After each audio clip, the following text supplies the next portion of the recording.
ආයුබෝවන් කියලා ප්‍රාර්ථනා කරනවා සියලුම රසික රසිකාවියන්ට.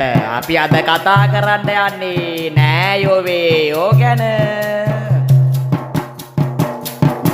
සමහර අනේ පවුල් වලත් තින්නවා අනේ නෑදෑයෝ. වේයෝ වගේ හැසිරෙනවා තන තන මුං අයියෝ. ප්‍රශ්න හෙන ගහනවා අපිටත් දැන් අනේ දෙයියෝ. කේලම් කියනවා නෑයෝ උජාරුවෙන් අනේ අම්මෝ. කේලම් කියනවා නෑයෝ උජාරුවෙන් අනේ අම්මෝ. හිස පිරිමැද නෑයා හැසිරෙනවා වේයා. බොදු අම්මෝ මෝරෙන් චාවට එන්නවා නෑයා.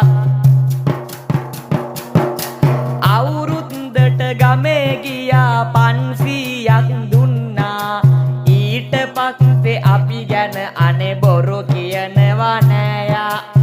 ඊට පස්සේ අපි ගැන අනේ බොරු කියනවා නෑයා. පුදුම අමාරුවක් දියුණු වෙනකොටත් තියෙන්නේ. පාත වැටෙනකන් මුං අනේ hina වෙවි බලන් ඉන්නේ. ඔව් හොඳේ පරිස්සමින්. පුදුම අමාරුවකින් අනේ ඉන්නවා අපේ මේ අප්පලා. ඇයි අයියෝ මේ ලෙසටම හැසිරෙන්නේ මුං අම්මපා. ඇයි අයියෝ මේ ලෙසටම හැසිරෙන්නේ මුං අම්මපා.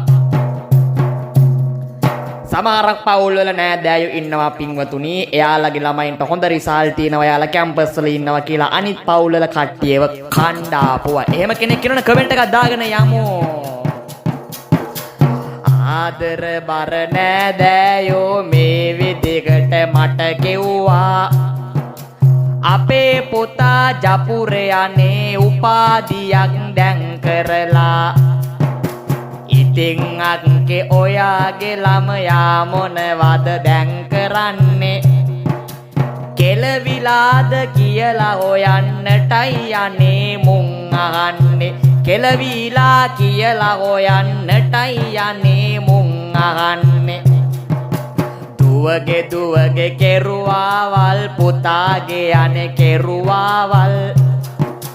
හොඳට අනේ අහන් ඉඳලා දෙසනවනේ රෑජාමෙට.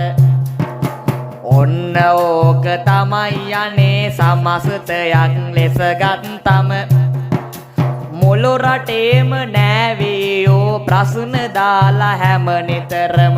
මුළු රටේම නෑවේයෝ ප්‍රශ්න දාලා හැම නිතරම. මේ වගේ සිදුවීම් ඕගලන්ට මීට කලින් ජීවිතේ වෙලා තියෙනවා නම් කොට පොඩ්ඩා YouTube නාලිකාව subscribe කරලා like කරලා comment කරලා share කරලා තියාගලා. මේ වගේම සිදුවීම් වෙනවා නම් අනිවාර්යයෙන්ම මේ වීඩියෝ එකත් ඔයාගේ නෑදෑයන්ට share කරලා mention කරගෙන යන්න ඕනේ. හැමෝටම ජය වේවා. බුදු සරණයි මං කොට පොඩ්ඩා.